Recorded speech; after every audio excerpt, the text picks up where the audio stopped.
We heard you. 9 years of Bring Back the Snack Wrap, and you've won. But maybe you should have asked for more. Say hello to the Hot Honey Snack Wrap. Now you've really won. Go to McDonald's and get it while you can.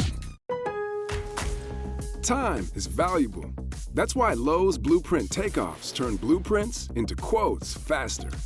Bring us your plans, and we'll generate itemized material lists to make quoting easier so you can get back to building. Plus, at the Lowe's Pro Desk, you get access to thousands of building materials not sold in store. And when your order's ready, we'll deliver everything to the job site. Improving is easy at Lowe's.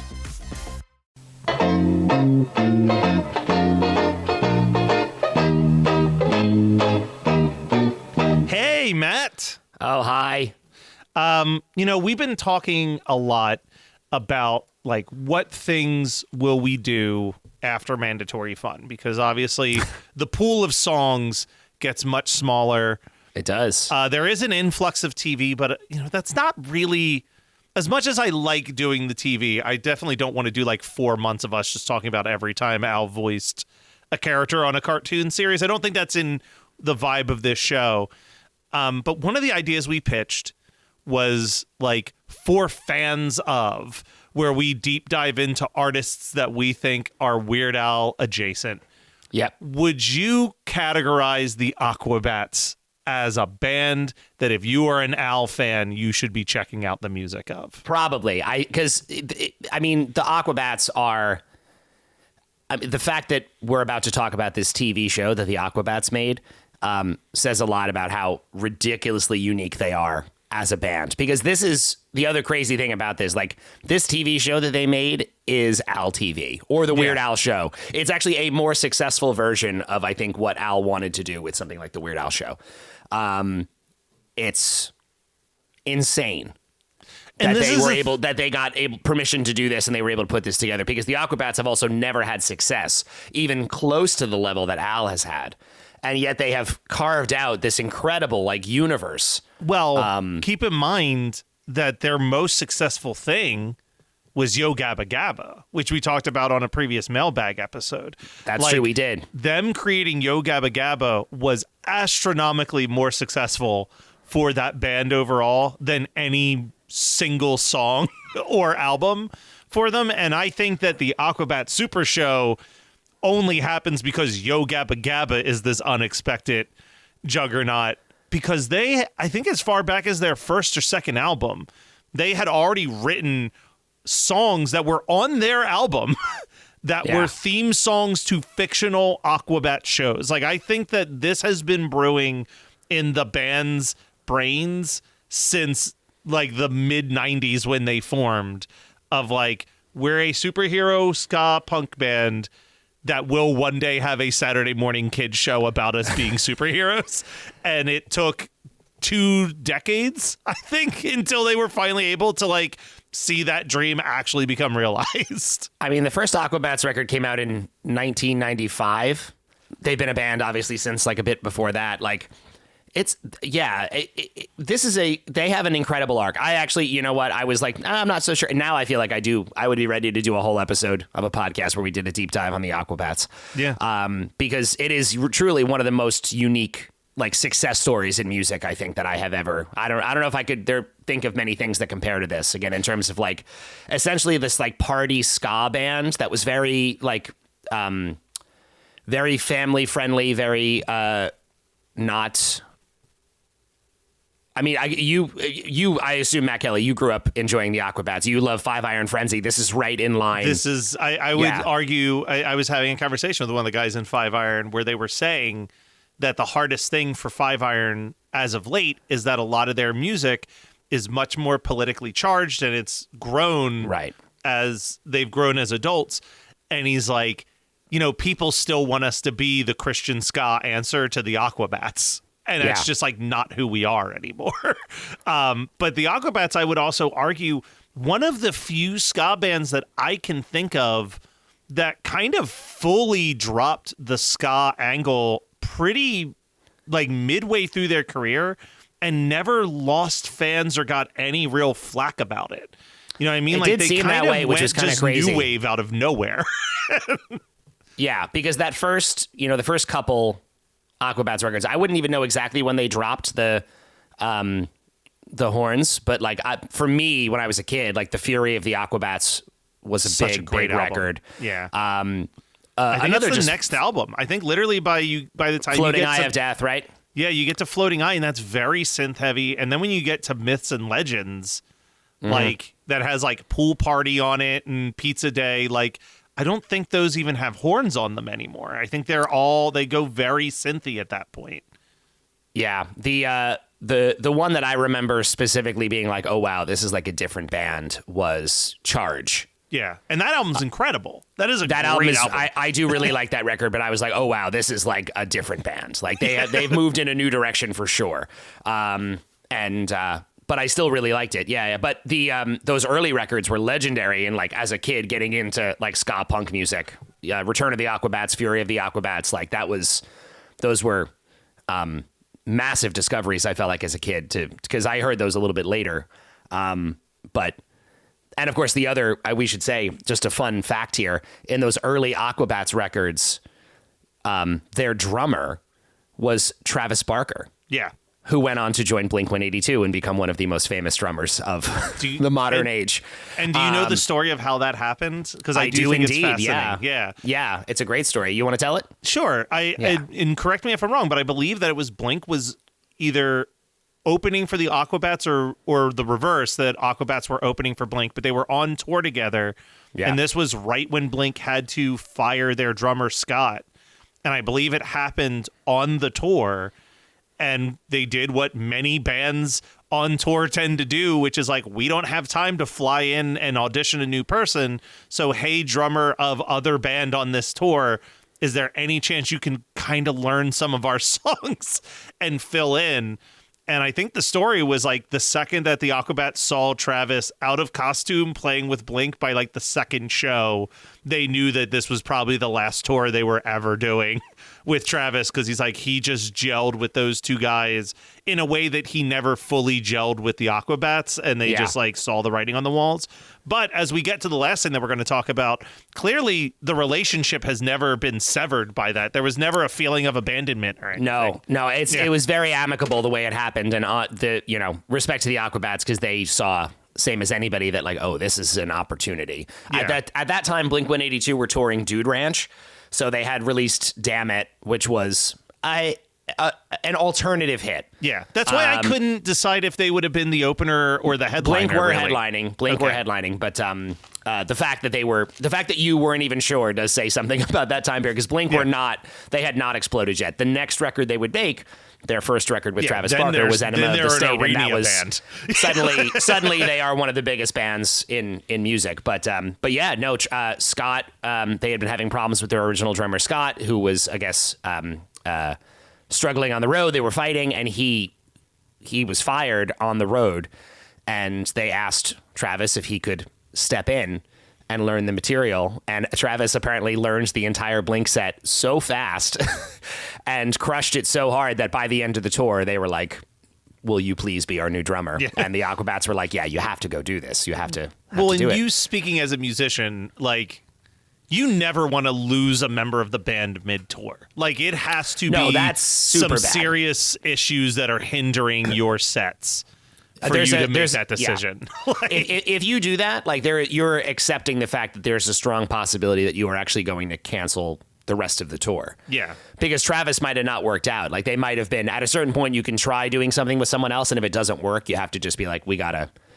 postpone, we gotta go home, we gotta collect ourselves. I mean, Blink-182... I was gonna say, Blink-182 had the benefit of not being known for being a tight live band to begin Correct. with. Correct. Their standards are lower than most. I will say, I don't know, we might have even talked about this, Matt. Have you seen Blink since they've recently, like, reunited again? I haven't, but I've seen video footage of it, and they actually do sound like a legitimately tight band, finally. It's the best they've ever sounded. It's the best they've ever sounded. And I have a real memory of, I was a kid and I saw Blink at Jones Beach when they were touring. Must have been, well, I saw them before. I saw them touring Enema, and then I saw them touring Take Off Your Pants and Jacket. I saw them a bunch of times, but those were really early shows for me. And I actually remember being very inspired by how bad they were. Yeah. I remember, a like, band that I would watching... not classify as a for fans of Al suggestion. No, not necessarily, not necessarily. Although I do, I think Blink are a great band. But for what I remember, that idea would be, Blink would not be one of the bands I would put on our list. I just have this memory of watching this band play and being like, this is a massive place that is sold out, and they are so sloppy and just having fun being sloppy. And it was one of those moments where it's like, I think anyone who does this, you have to have a moment at some point in your life where you're just like sincerely be like, oh, I could do that. Yeah. Like, I could do this. And that was a real moment for me watching Blink-182. Again, with Travis. I can't even imagine before Travis, because Travis is the one who's holding it down for Blink on stage. Like, I'm not sure if Scott had that kind of dynamic with them or if he was also sloppy. The fact that they had to fire him is like, oh my God. Like, Travis what was going on? You can hear this on the Blink live album. Travis basically has this moment where Tom and Mark are just going on where he'll just start playing drum fills almost to bring them back to like, oh yeah, we have songs we still have to play. They're just talking and saying the most like crass, obscene jokes that you've ever heard in your entire, and Travis just starts hitting drum like, oh yeah, I guess we are supposed to be playing music. Yeah. It's like a child smacking something to tell you like, hey, pay attention to me. All right. Well, let's dive into these 3 Aquabats episodes because there's not a ton of Al in it, and we can talk a little bit about the episodes, but if we're focusing strictly on Al's appearances across these 3 things, we're looking at about 4 minutes of screen time. Yeah, but how are we not going to talk about Pilgrim Boy? Yeah, so Pilgrim Boy, Season 1, Episode 9, Pilgrim Boy. The Aquabats see 2 bullies picking on some children when a pilgrim played by Sam Levine shows up and turns into a stop-motion dinosaur. It is so dope looking. It's straight out of like Tammy and the T-Rex with like how beautifully, like, it's good stop motion done shittily. Like it's you have to see it to understand it, but like they do a perfect job of this very cool, effective stop motion effect purposely superimposed poorly to like have a comedic effect. So they befriend Pilgrim Boy. They're like, you're a superhero like us. But then they just abuse Pilgrim Boy by making him turn into things. And he keeps expressing how painful it is. Yeah, he's like, it really hurts. Every time I transfer, I can do it, but it really hurts. Like, oh, but please turn into a bucket of purple ice. He's like, why is that everyone's first thing? Yeah, everyone always wants him to turn into a bucket of purple ice. But he does it. He does it. But then he turns into a little motorized bar of soap. And he keeps turning into It goes on for a long time. But as this is happening, he's like, shouldn't you be paying attention to the TV right now? Because Al shows up as the president. And he's reporting that a monster is attacking the town. He has this great line where he goes, it can only be described as a giant space cricket. And it is also Power Rangers level rubber suit monster situation now. The whole show is very Power Rangers coded, which I love. Like, I love that, like, just the imagery, like the monsters have these massive suits and they're like, you know, the Megazords or whatever from the Power Rangers heyday. I was going to say, did you notice Al's the name of the president? No.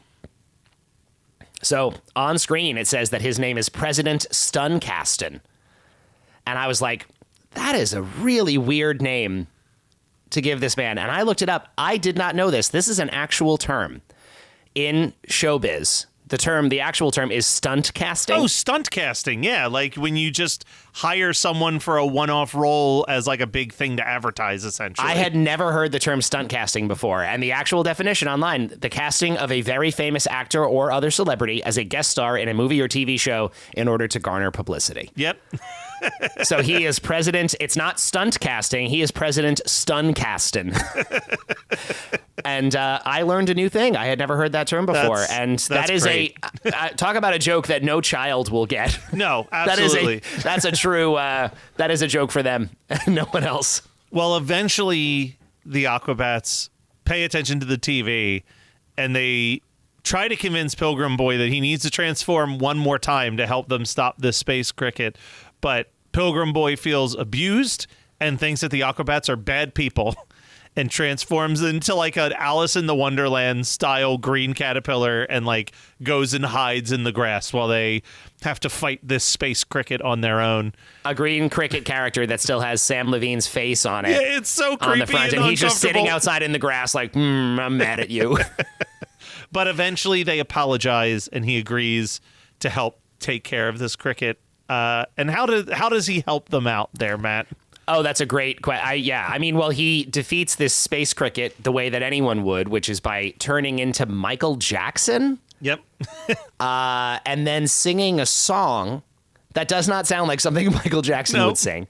That is apparently so sad that it makes the space cricket and the Aquabats cry so much that eventually the space cricket just explodes.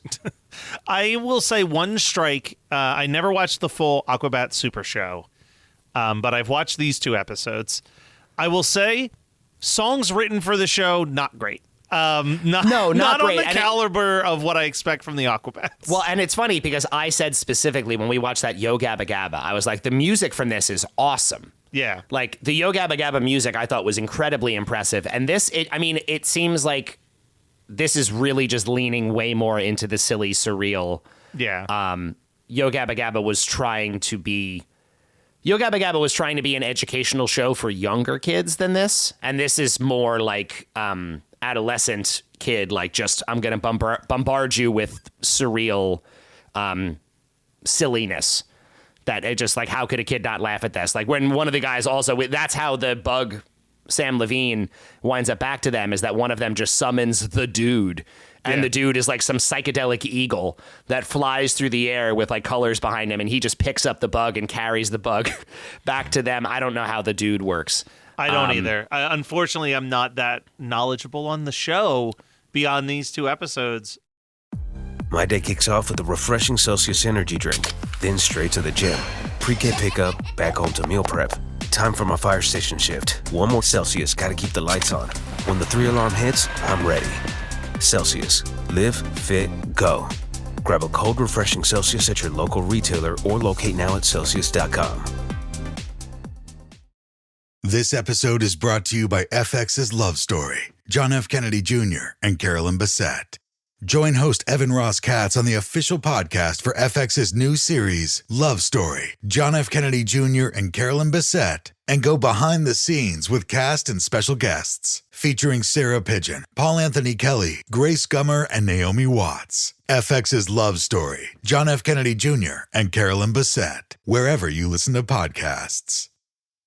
Today, I love him. Whatever our souls are made of, his and mine are the same. experience the greatest love story of all time. Why did you leave me? Why did you betray your own heart? A film by Emerald Fennell, Heathcliff. Kathy, Margot Robbie, Jacob Elordi. kiss me and let us both be damned. Wuthering Heights. Original songs by Charlie XCX. Now playing only in theaters. Experience it in IMAX. Rated R. Under 17. Not admitted without parent. This message may be shocking to many millennials. If you are one, you might want to sit down. Right now, loads of people are searching the following on Depop. Low-rise jeans, halter top, velour tracksuit, puka shell necklace, disc belt. You likely placed these in the dark of your closet in 2004, never to be seen again. But if you can find it in yourself to dust them off, there are a lot of people who will give you money for them. Sell on Depop, where taste recognizes taste. TaxAct is here anytime you want to easily file your taxes. TaxAct is here for the early birds who like to knock them out as soon as the season opens. And for the procrastinators who like to wait until the very last minute. TaxAct is also here for the middlers who file right in the middle of tax season. No one ever talks about the middlers, but TaxAct sees you, and TaxAct respects you. TaxAct. Let's get them over with.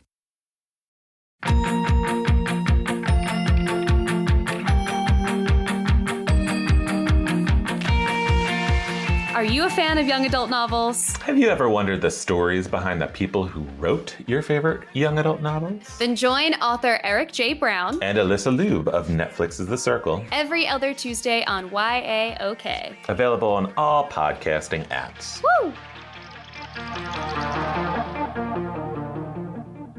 Let's go to the second episode, because there's more Al in this second episode. There sure is, yeah. Season 1, episode 13, Showtime! All caps with an exclamation point. And starts with the band being broke and not sure how to win their fans back and make more money. Just really quick, they went broke because they invested all of their money in collector's plates with the Aquabats faces on it. They're like, we thought everyone was going to love these plates, but no one likes them and they break too easily. And these plates are shattering all around them all the time. Just from a band perspective, the idea that this bad merch investment is the thing that has bankrupted the Aquabats, just really, I like that a lot. I do love the gag, like you said, of that he says, I didn't know they would break so easily. And it's like anyone that even touches one of the plates just shatters. Oh, they just shatter constantly. Anyway, even looking at these plates, they're just exploding. But they decide that they can get money by showing up and proving that they're superheroes to people and people will love them again.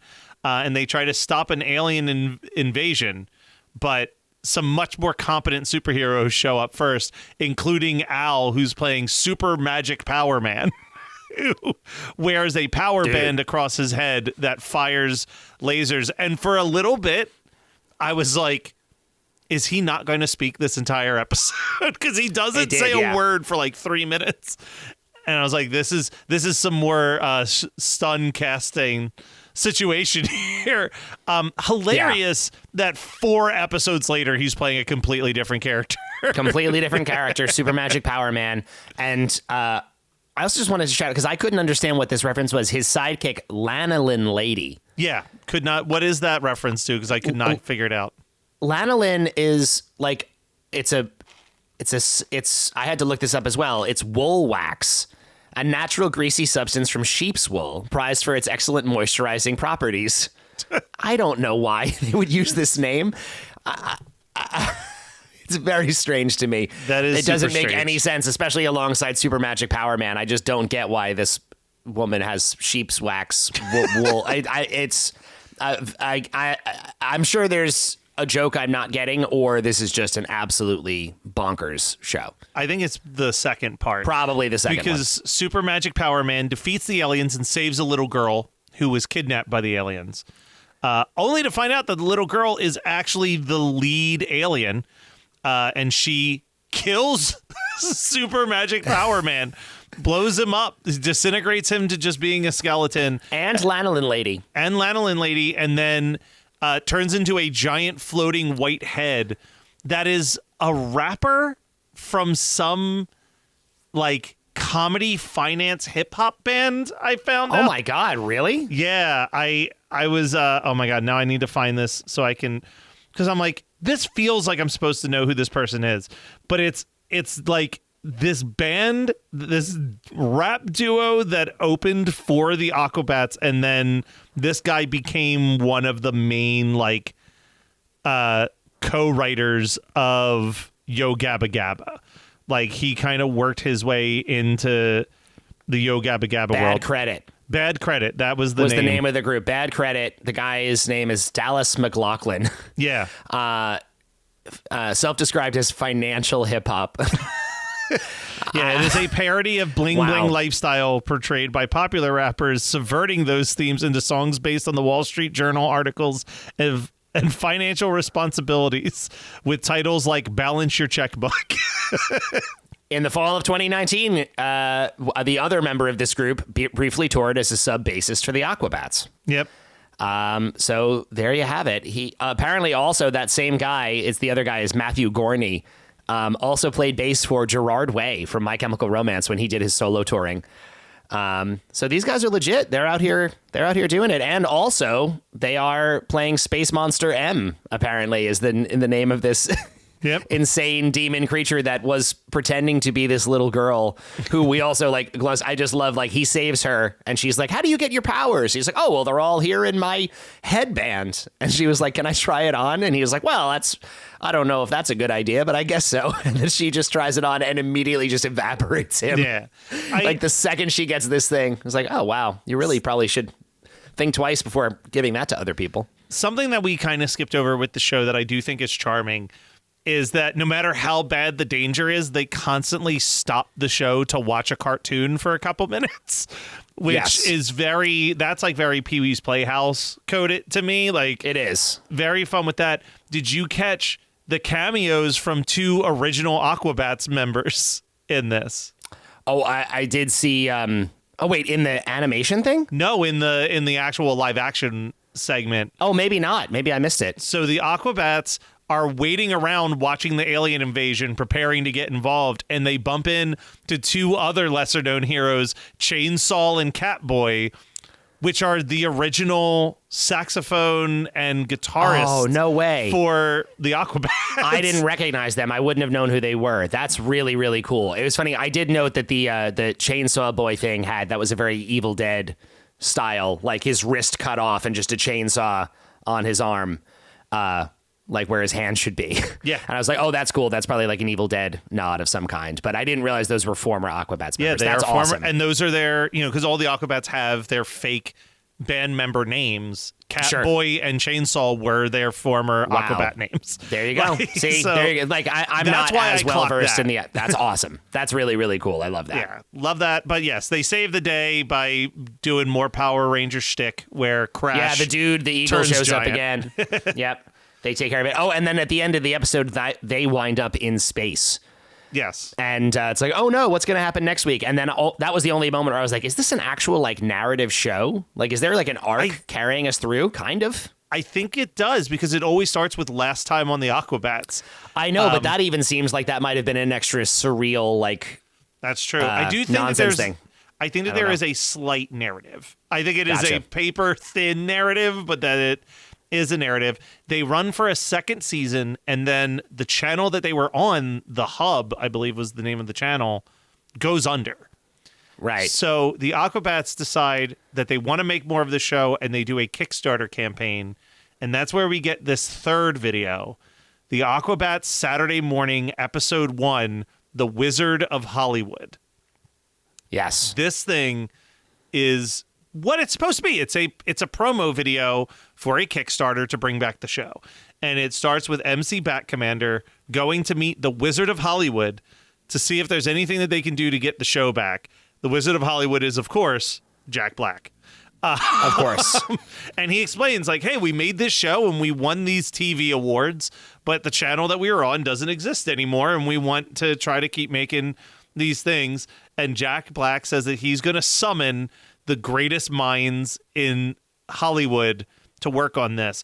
And all I can assume is that these are all people who were going to be part of this show had this Kickstarter been successful. It was not, as far as I can tell, successful. No, I did see here, unfortunately, they wanted to raise, I mean, this is a lot of money. Yeah. They were trying to raise $1.1 million on Kickstarter. Yeah, that's a tough ask. That's a lot of money. And they raised over $600,000, which is incredibly impressive. But not enough million. To do what they wanted to do. So unfortunately, that part didn't work out. But I guess it says here the funding was canceled and the campaign was rebooted the same day with a smaller goal of $100,000 to instead finance one new album and continued production of Super Show mini episodes. Okay. And I do think they got more of these. That goal was met instantly. That's, one of the people they summon is Weird Al. And as basically what happens is a bolt of light hits Al. He's in a full Aquabats super suit. And he says, I am the Aquabats. And this keeps happening to all these different celebrities. I have the full list of celebrities here. Let's do it. So you've got Kate McCucci. Yes. You've got Triumph the Insult Comic Dog. Yes. You have Homestar Runner and Strong Bad. Yes. You have Felissa Day. Yes. You have Tom and Adrian from the band No Doubt. Yes. You have Oscar Nunez from the Office. From The Office, yes. I love this bit. All the members of Imagine Dragons who are sitting in a row massaging each other's necks while reading articles about Imagine Dragons. About Imagine Dragons. I mean, that is a true... That is the most likable thing I've ever seen involving Imagine Dragons. That is exactly what I wrote down, Matt Kelly. And we have to talk about Imagine Dragons on this podcast not too far from now. But I was like, yeah, that is a very likable moment. But I also just like the fact that I guess they were cool with it too. But someone was like, we have to have you guys holding a magazine that says Imagine Dragons because no one is going to know who you are. No one knows what you look like. No one in the history of the world could recognize the members of Imagine Dragons if they weren't holding up a sign that says, hi, we are Imagine Dragons. Thomas Lennon shows up as his Thomas character Lennon. from Reno 911. Yep. Blake Anderson from Workaholics. Yep. My favorite one, I guess they were going to be producers, is Phil Lord and Christopher Miller. Yes. Who say, we are the Aquabats, but with lots more money. That's great. It's a great Phil joke. Lord and Chris Miller. Yeah. I mean, that's a lot of, that's a solid showing of support from some very cool people. Yeah. There's two I haven't said. Oh, yeah. The shocking return of Travis Barker. Barker looks right at the camera and says, once an Aquabat, always an Aquabat. I actually got chills when he said that watching the video. Loved it. Because I'm like, God bless this dude who could very easily never speak to these people again. Oh my God. He could be like, he could be like, nice to hear from you, but I don't have time for this. Yes, he's married to a Kardashian. He has every right to be like, no, I'm good. He is like one of the most in-demand drummers in the world. Like he is so busy. Yeah, it's great. And then the last one, a very quick cameo from Marty Krofft, who, we've talked about Power Rangers being a huge influence on this, obviously Pee-wee's Playhouse, but I think they've even said, sit in Marty Krofft's stuff, the HR Puffin stuffs and the Sigmund the Sea Monster and the Banana Splits, like all of those weird, trippy costume shows, so Yo Gabba Gabba coded and also very Aquabats Super Show coded. He shows up and he says, I have nothing to do with the Aquabats. Yeah, I like that. I like that as a fun little tag at the end. It was good. But, it's a bummer that this didn't work out, but I did see when I was pulling clips for us that they did produce about 10 more episodes of these mini Aquabat Super Show specials. And I believe the album was the Kooky Spooky Sounds of the Aquabats or something like. I think that was the album that they ended up financing with this. I mean, again, I have to just go back to the Yo Gabba Gabba thing is amazing. And that's outside of the Aquabats world, even though it's those people, it's not that. Even with the success of that, to brand a TV show around the wacky adventures of a ska punk band and have it run for 2 seasons. 2 seasons. And win awards and then get funded. I mean, it's just amazing. Yeah. That's a really incredible, it speaks to the fan base, but it also just speaks to the creativity of the band themselves.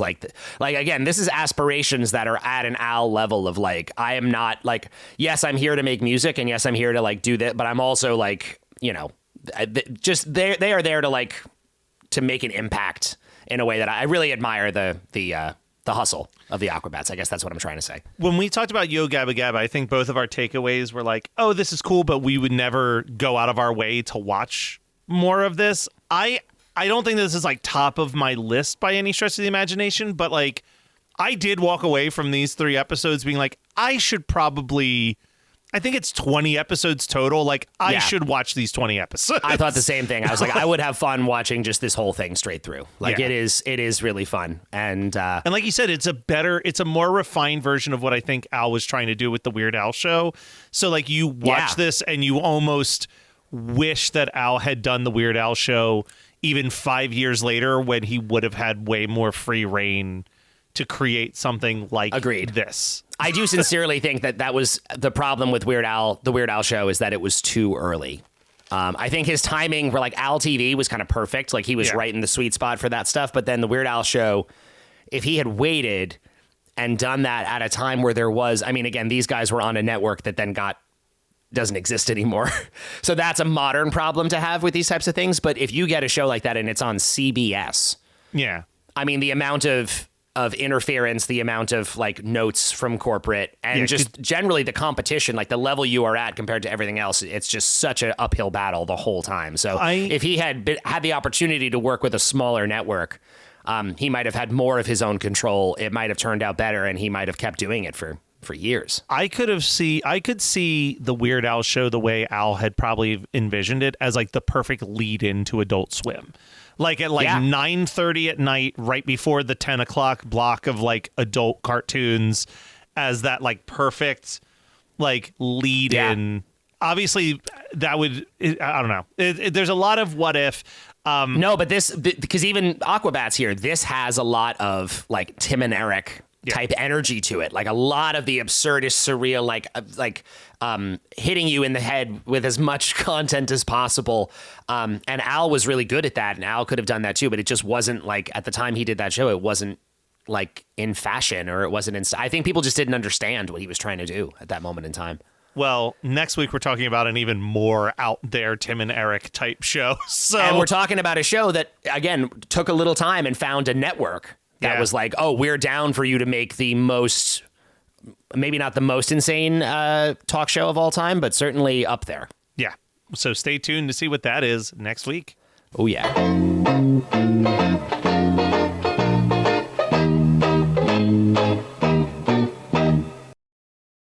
How many discounts does USAA Auto Insurance offer? Too many to say here. Multi-vehicle discount, safe driver discount, new vehicle discount, storage discount, legacy. How many discounts will you stack up? Tap the banner or visit USAA.com/auto discounts. Restrictions apply. Starting a business can seem like a daunting task, unless you have a partner like Shopify. They have the tools you need to start and grow your business. From designing a website to marketing to selling and beyond, Shopify can help with everything you need. There's a reason millions of companies like Mattel, Heinz, and Allbirds continue to trust and use them. With Shopify on your side, turn your big business idea into... Sign up for your $1 per month trial at shopify.com/special offer. You're listening to the Geekscape Network.